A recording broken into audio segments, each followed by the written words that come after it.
नमस्कार दोस्तों। मैं अतुल द्विवेदी स्वागत करता हूं आप सभी का सटीक नेटवर्क में।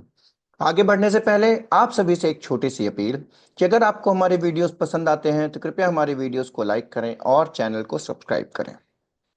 आज हम बात करेंगे सरकार की एक मंशा पे, जहां पे सरकार कई जगह पे ऐसा कहती हुई दिखती है कि जनता जान के क्या करेगी। जनता जान के क्या करेगी कि इलेक्टोरल बॉन्ड में किसने डोनेशन दी। जनता जान के क्या करेगी कि सीसीटीवी फुटेज में क्या है जब इलेक्शंस कंडक्ट होते हैं। जनता जान के क्या करेगी कि आखिर पीएम केयर फंड में कितना डोनेशन आया और किन किन लोगों ने डोनेशन दिया। आरोप तो बहुत सारे लगते हैं, पर इन आरोपों के बारे में जनता जान के क्या करेगी।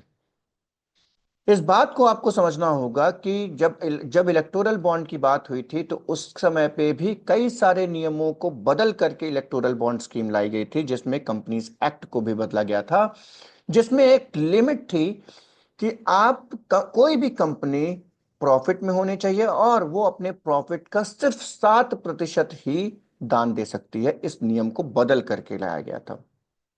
और जब इलेक्टोरल बॉन्ड के जो डोनर हैं उनकी डिटेल देने के लिए कहा गया था, तो सरकार का कहना था या फिर मिनिस्ट्रीज का कहना था कि जनता जान के क्या करेगा, जनता को इससे क्या मतलब कि पॉलिटिकल पार्टीज को डोनेशन कौन दे रहा है। बाद में सुप्रीम कोर्ट में ये जब मामला गया तो वहां पर इलेक्टोरल बॉन्ड में आप क्या हुआ आप सभी जानते हैं। सारी डिटेल्स आ गई, सारी लिस्ट आ गई। पहले स्टेट बैंक ऑफ इंडिया कह रहा था 6 महीने लगेगा, 3 महीने लगेगा, और सुप्रीम कोर्ट ने कहा आप सिर्फ रॉ डेटा दे दीजिए, कंपैरिजन करने की आवश्यकता नहीं है। और हमारे यहाँ के लोग गजब के होशियार, उन्होंने 4 से 7 दिन के अंदर सारी कंपैरिजन करके दे दी।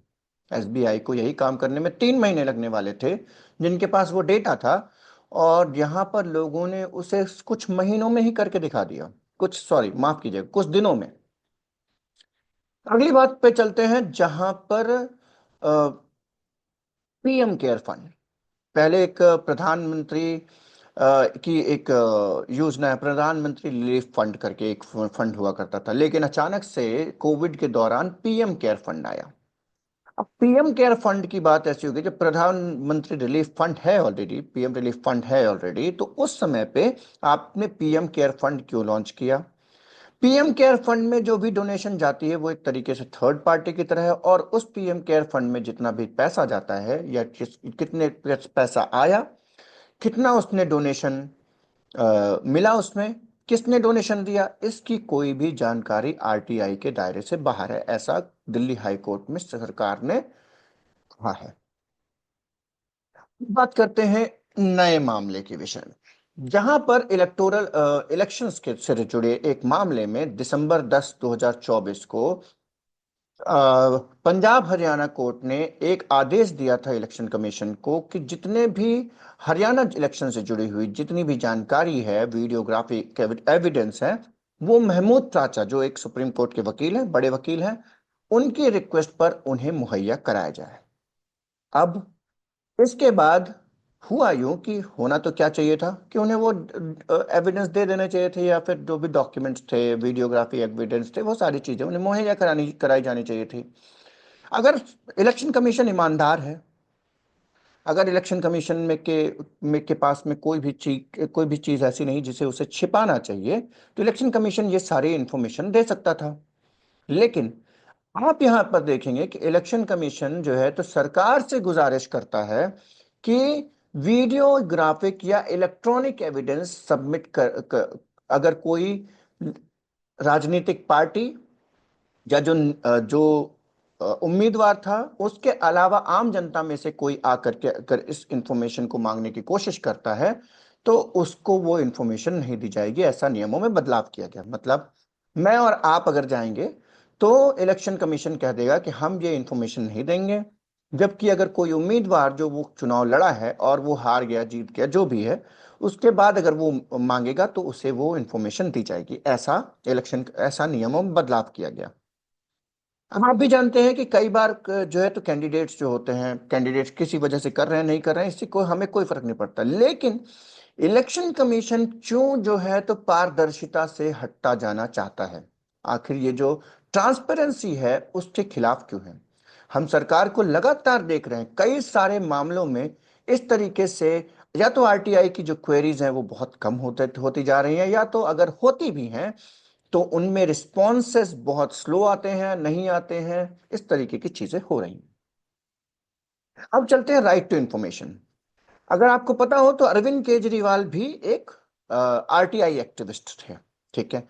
और इस तरीके के कई सारे लोग थे जिन्होंने राइट टू इंफॉर्मेशन को एक कानून बनाने के लिए काफी लंबी लड़ाई लड़ी, और कांग्रेस के जमाने में जाकर के ये राइट टू इंफॉर्मेशन एक कानून बना, एक तरीके से एक मौलिक अधिकार बना हमारा। इस मौलिक अधिकार में राइट टू इंफॉर्मेशन जो है, इसके तहत कई सारे ऐसे करप्शन के केसेस कांग्रेस के जमाने में बाहर आए, जो कि जिसकी वजह से जो एक कारण कहे जा सकते हैं कांग्रेस की सरकार जाने में या सत्ता जाने में, या 44 सीटों पे कांग्रेस आ गई थी, एक बहुत बड़ा कारण था आरटीआई, राइट टू इंफॉर्मेशन, जिसके तहत कई सारी चीजें बाहर आई। अब वही आरटीआई जो है धीरे धीरे सरकार, जो आज की सरकार है, वो डाइल्यूट करती जा रही है। कई सारी जगह पे इंफॉर्मेशन नहीं मिलती है, इंफॉर्मेशन के लिए महीनों महीनों इंतजार करना पड़ता है, इस तरीके की चीजें देखने को मिलती हैं। हमारा एक विचार है कि क्या इलेक्शन कमीशन जो भी इंफॉर्मेशन जो भी इंफॉर्मेशन मांगी गई है उसमें उसको क्या समस्या हो सकती है। अब क्या ऐसा है कि वोटिंग खत्म होने के बाद लोगों ने फर्जी वोटिंग की हो, ऐसा हो सकता है। इलेक्शन मैनिपुलेशन किस तरीके से हुआ था पुराने जमाने में, जब बैलेट पेपर पे चुनाव हुआ करता था तो कई सारे लोग ठप्पा लेकर के पहुंच जाते थे। ऐसे आरोप लगते थे कि फर्जी ठप्पे लगा करके एक आदमी ने कई सारे ठप्पे लगाए और बैलेट बॉक्स में डाल दिया।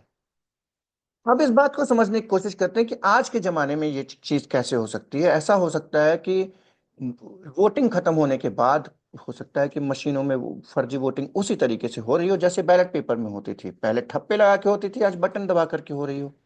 इस सब चीजों के ऊपर जो है तो महमूद ताचा या कई सारे जो एडीआर और इस तरीके की जो इलेक्शन रिफॉर्म से जुड़ी हुई जितनी ऑर्गेनाइजेशन है, सिविल सोसाइटीज हैं, वो प्रयास कर रही हैं कि इन सब चीजों को हैंडल कर सकें। अब अगर मैं बात करता हूं कि आखिर इलेक्शन कमीशन जो है तो इतना छुपाने की कोशिश क्यों कर रहा है, या तो इलेक्शन देखिए, अ, अगर कोई व्यक्ति है जिसके ऊपर चोरी का इल्जाम लग रहा है, या फिर जो जो जिसके पास छुपाने के लिए कुछ भी नहीं है, ठीक है, चोरी का इल्जाम लग रहा है, किसी भी तरीके का इल्जाम लग रहा है, तो वो क्या बोलेगा कि बैग ले भैया, मेरा बैग रखा है, देख लो, कुछ मिल जाए तो बड़ी बात है, तो आप देख लो, आपका खुला बैग रखा है। लेकिन इलेक्शन कमीशन कहता है कि भैया पूरा बैग तो देख लेना, ये साइड वाली पॉकेट मत देखना। ये इलेक्ट्रॉनिक एविडेंस छुपाने वाली बात जो हो गई वो ऐसा ही हो गया कि एक बड़ा बैग है, उसमें कई सारी पॉकेट्स हैं, एक काम करो 70% जगह देख लेना, ये जो अंदर मेरे बैग के अंदर जो चेन है उसको खोल करके मत देखना। क्यों भाई नहीं देखना? अगर कोई डॉक्यूमेंट या कुछ भी आपने छुपाया होगा किसी भी तरीके की, तो वहां भी छुपाया जा सकता है। इस तरीके की कई सारी चीजें हैं जो कि शक के दायरे में आती हैं। और यही हमारा एक बहुत बड़ा मुद्दा है कि आखिर इलेक्शन कमीशन इस तरीके से क्यों कर रहा है। महाराष्ट्र के इलेक्शन में कई सारे आपने देखा होगा कि कई सारे गांव, या सोलापुर के पास में माकड़वाड़ी गांव का आपको पता ही होगा, वहां पर क्या हुआ। तो इस तरीके के कई सारे मुद्दे उठने लगे हैं। अब इस पर्टिकुलर पूरी खबर में एक जो सबसे बड़ा जो डेवलपमेंट है वो ये है कि इस कांग्रेस पार्टी जो है, जो नए नए इलेक्शन कमीशन के जो नियम थे उनमें जो चेंजेस हुए हैं, उसको लेकर के सुप्रीम कोर्ट का दरवाजा खटखटाया है। अब इसमें बात यह भी कही जा रही है कि सुप्रीम कोर्ट में डायरेक्ट दरवाजा खटखटाने का क्या फायदा। अगर आप हाई कोर्ट जहां पर ये मामला चल रहा था वहां चले जाना चाहिए था पहले, और अगर आप सुप्रीम कोर्ट में गए हैं और सुप्रीम कोर्ट ने ये अर्जी खारिज कर दी, तो कई समय के लिए ये पूरा मामला जो है तो नीचे या साइडलाइन हो जाएगा, और इससे बहुत बड़ा सेटबैक लग सकता है उन लोगों के लिए जो इलेक्शन से जुड़ी हुई इलेक्शन रिफॉर्म्स के लिए काम करते हैं। अब कांग्रेस की समस्या तो ये हो गई है कि अगर वो कोर्ट चली जाती है इलेक्शन या किसी भी मुद्दे पे, तो लोग कहते हैं कोर्ट क्यों चली गई, और अगर कोर्ट नहीं जाती है तो लोग कहते हैं कोर्ट क्यों नहीं जाती है। ये एक बड़ी समस्या है लोगों के पास में, और आजकल के जर्नलिस्ट बहुत सारे हैं जो इस बारे में बात करते हैं। पर मेन मुद्दा है कांग्रेस नहीं है, मेन मुद्दा है इलेक्शन।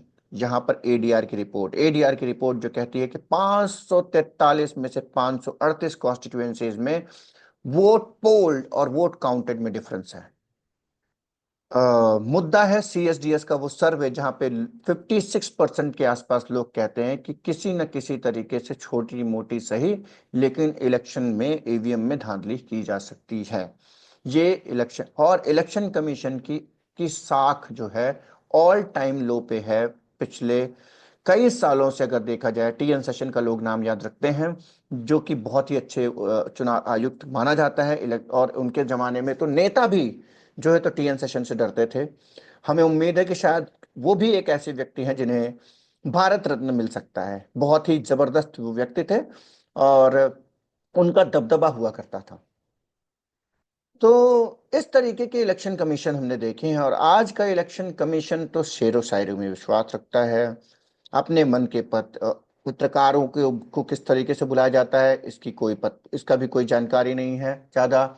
और जो पहले प्रेस कॉन्फ्रेंस हुआ करती थी पोलिंग के अगले दिन, उस तरीके की प्रैक्टिसेस भी आज के जमाने में दिखाई देती नहीं है। 6-6 7-7 दिन बाद इलेक्शन के वोट परसेंटेज बढ़ जाते हैं। 11 दिन बाद बढ़ा था, अगर आपको याद हो तो, लोकसभा चुनाव में। तो इस तरीके के कई सारे मामले हैं। आपको बता देते हैं, पिछली बार भी मैंने बताया था कि कोर्ट में अगर आप इलेक्शन को चैलेंज करते हैं तो उससे क्या होता है। एक केस था उत्तर प्रदेश में जहां पर कांग्रेस ने एक इलेक्शन को चैलेंज कर दिया। अब उस इलेक्शन को जब उन्होंने चैलेंज किया तो जो जिस व्यक्ति ने चैलेंज किया था कांग्रेस के, वो जीत गया इलेक्शन। और आपको पता है वो कितने दिन के लिए विधायक बने? 8 दिन के लिए। 8 दिन के लिए विधायक बने और फिर से चुनाव हो गए। तो आप समझ सकते हैं कि जो कोर्ट की बात करती है ना सरकारें, जब सत्ता पक्ष, वो इसलिए करता है क्योंकि उसे पता है कि कोर्ट ऑफ लॉ में इस तरीके की फर्जीवाड़े के लिए कितना समय लग सकता है रिजल्ट आने में। तो हमें चाहिए ट्रांसपेरेंसी, हमें चाहिए हमारा अधिकार। सूचना के अधिकार से वंचित करने का जो प्रयास सरकार की तरफ से हो रहा है या इलेक्शन कमीशन की तरफ से हो रहा है, उसके बारे में आप क्या सोचते हैं? अपने व्यूज हमें कमेंट बॉक्स में जरूर बताएं। वी के लिए धन्यवाद।